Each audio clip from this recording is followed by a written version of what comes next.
So hello guys.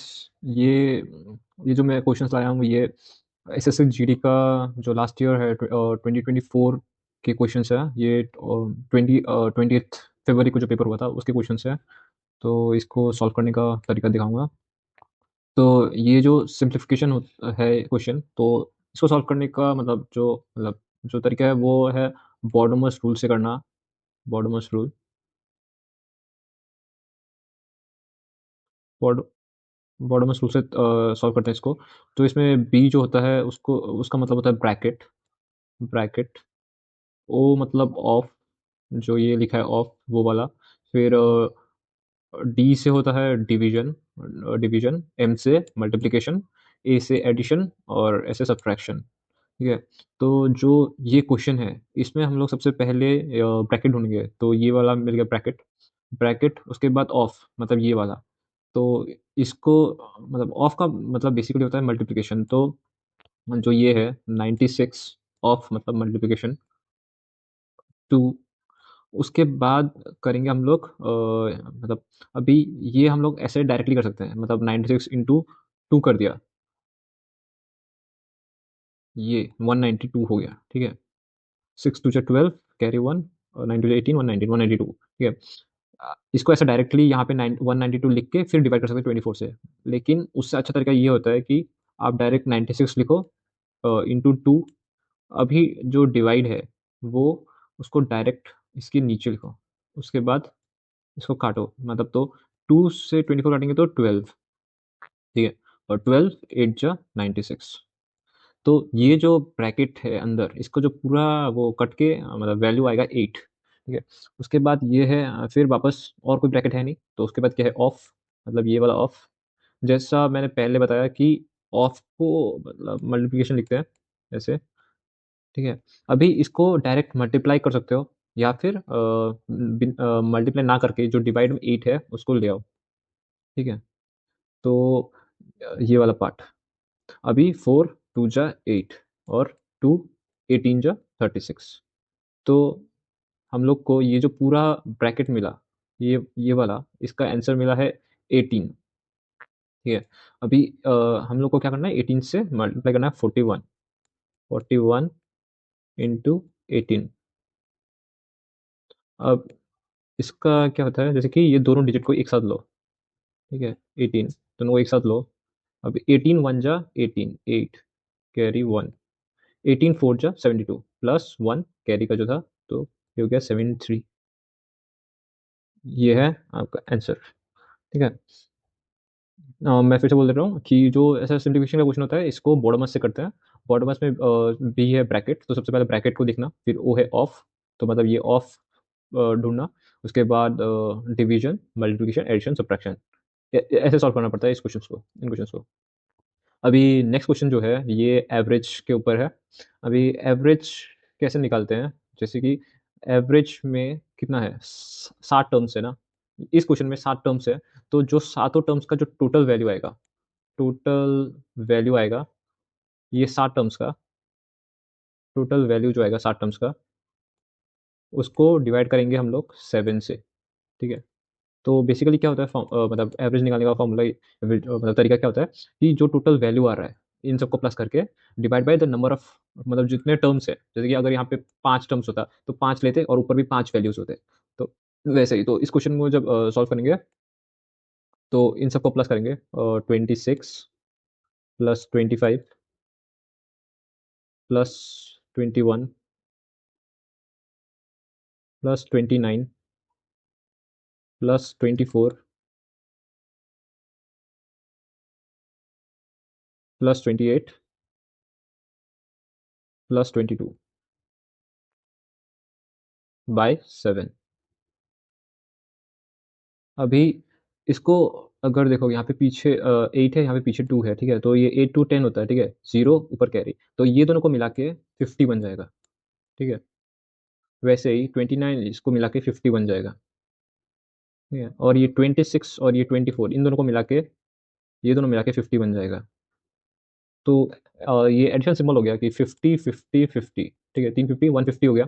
और ये एक 25 बचा है, तो टोटल हो जाएगा 175 डिवाइड बाय 7।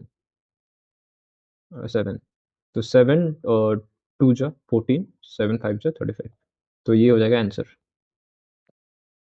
यही एवरेज निकालने का यही तरीका है। तो मतलब कि जो जितने भी टर्म्स है मतलब वैल्यूज है उनको प्लस कर दो, और जितने मतलब टर्म्स है उससे डिवाइड मार दो, ठीक है।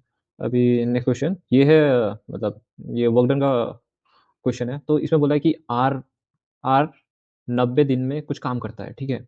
90 दिन में कुछ काम करता है, तो कितना परसेंट ऑफ काम उसने 45 दिन में किया है। ये सब मतलब जैसे कि इन सब क्वेश्चंस में ना एक टोटल वर्क डन निकालना पड़ता है कि टोटल वर्क डन मतलब मान लो कि आर ने एक दिन में आर ने एक दिन में आर काम किया, तो 90 दिन में वो 90 आर काम करेगा, ठीक है। और जब ऐसा हो ना कि एक ही आदमी काम कर रहा हो, आर या फिर पी ने काम किया या फिर मतलब कोई भी रमन शमन जो भी मतलब अगर एक ही आदमी है तो उस आर को कुछ भी ले लो, मतलब या तो इस मतलब जीरो छोड़ के कुछ भी ले लो, या टू ले लो, थ्री ले लो, फोर ले लो, फर्क नहीं पड़ता उससे, ठीक है। तो उसका टोटल मैं इसमें आर को वन ले लेता हूँ जैसे कि, ठीक है। तो टोटल वर्क डन हो गया उसका 90।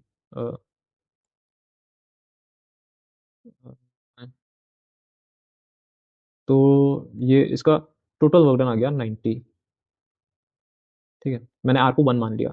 अभी उसका मतलब तो फिर उसने 45 डेज पे कितना काम किया, 45 डेज में उसने 45 आर काम किया होगा, ठीक है। आर को मैंने वन माना है तो ये हो गया 45, ठीक है। अभी बोला है कि उसने मतलब टोटल वर्क डन का कितना परसेंट काम किया, ठीक है। जब भी हम लोग वो निकालते हैं ना, मतलब जैसे कि total percent of work done, total work है ना, what percent of total work done. तो जो टोटल वर्क डन है ना ये नीचे आएगा, ठीक है। ऊपर आएगा 45 इंटू 100, मतलब नीचे वो वैल्यू आता है ना जिसके ऊपर हम लोग को परसेंटेज निकालना होता है, ठीक है। इसमें जैसे कि टोटल वर्क डन के ऊपर हम लोग को परसेंटेज निकालने को बोला ना, तो वो नीचे आएगा। तो फिर 45, टू जा 90, टू क्या 50, तो 50% इसने किया। अभी मतलब आर को टू मार्क, अगर आपको वन नहीं माना तो टू मान लो, ठीक है। अगर आर को टू मानते तो ये वैल्यू आता 180 और ये वैल्यू आता 90। उसमें भी सेम ही होता। तो 90 बाय 180 इंटू 100, तो ये आएगा टू जा ये 50% वही। मतलब जब ऐसा हो कि एक ही आदमी काम कर रहा हो तो उसको कुछ भी मान लो, जीरो छोड़ के तो कुछ भी मान सकते हो इसमें, ठीक है। अभी ये क्वेश्चन है। रोहित है, उसने एक बैट खरीदा इतने रुपीज में, ठीक है। 2,320 रुपये में उसने एक बैट खरीदा, ठीक है। उसने उसको मरम्मत के लिए 180 रुपये खर्चा किया, ठीक है।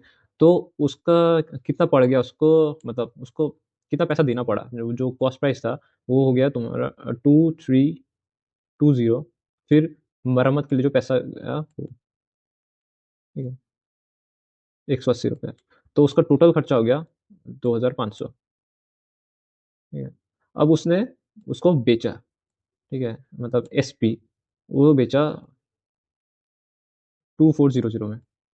अभी कम में बेचा ना, ज्यादा में खरीदा, कम में बेचा, तो उसको क्या हुआ, लॉस, ठीक है। और अगर उसने कम में खरीदा होता और ज्यादा में बेचा होता तो होता उसको प्रॉफिट, ठीक है। तो अभी इसको लॉस हुआ है, लॉस कितने रुपए का हुआ है, लॉस हुआ है उसको जो ये ज्यादा में खरीदा कम में बेचा, ठीक है। तो उसको लॉस हुआ 100 रुपये का। अभी लॉस परसेंटेज निकालना है, ठीक है। मैंने मतलब पहले वाले क्वेश्चन में बोला था कि परसेंटेज में मतलब जो नीचे वैल्यू आता है ना वो हमेशा वो वाला टर्म आता है जिसपे हम लोग परसेंटेज निकालते हैं, मतलब जिसके ऊपर परसेंटेज निकालना होता है। अभी लॉस परसेंटेज निकालना है, ठीक है। परसेंटेज किसके ऊपर निकलता है, परसेंटेज हमेशा कॉस्ट प्राइस के ऊपर निकलता है।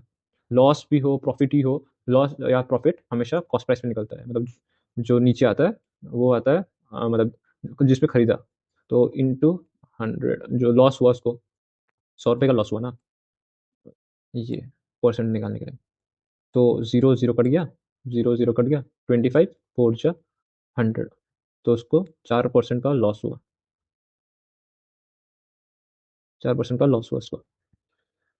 और ये वही फर्स्ट क्वेश्चन जैसा है, जैसे कि इसमें भी बॉर्डर अप्लाई करना है। सिंप्लीफिकेशन का क्वेश्चन है, इसमें बॉर्डर अप्लाई करना है। बॉर्डर, तो इसमें सबसे पहले ब्रैकेट ढूंढो, तो ये है ब्रैकेट। अब ब्रैकेट ऑफ तो नहीं है, तो क्या है, डिवीजन। तो 72 डिवाइड बाय 24। 24 3 जो होता है 72। ठीक है, अभी यहाँ पे 3 आ गया, तो 3। अभी 3 उसके बाद क्या है, डिवीजन के बाद मल्टीप्लिकेशन, तो मल्टीप्लाई।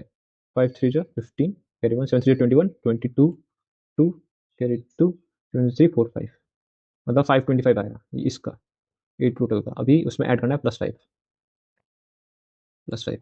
तो करने से आ जाएगा 5300 इंटू 20। अभी इसको ब्रैकेट है, डिवाइड है 2। ठीक है, अभी इसको ऐसे कर सकते हैं कि पहले मल्टीप्लिकेशन किया, उसके बाद डिवीजन किया है। इससे अच्छा क्या तरीका है कि इसको ऐसे लिखो, ऐसे लिखो, और ये डिवाइड को नीचे लाके रख दो। अभी 2 से, सॉरी यहाँ पे एक ही ज़ीरो था, अ, ये एक ही ज़ीरो था। तो अभी जो है,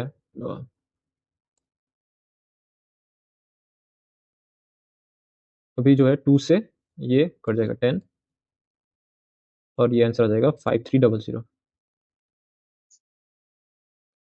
इसको यहाँ पे भी मल्टीप्लिकेशन करके फिर डिवीजन कर सकते थे, लेकिन अगर हम लोग ऐसे पहले मतलब डिवाइड कर लें तो फिर बहुत ईज़ी हो जाता है कैलकुलेशन। ठीक है, तो बस, थैंक यू। मैं बाकी बाकी क्वेश्चंस भी है, मतलब टोटल तो 20 क्वेश्चंस हैं, और 20 वाले उसमें ये पेपर हुआ था 28 को, 28 फरवरी को। बाकी जो क्वेश्चंस है मैं वो नेक्स्ट वीडियो में लाता रहूँगा।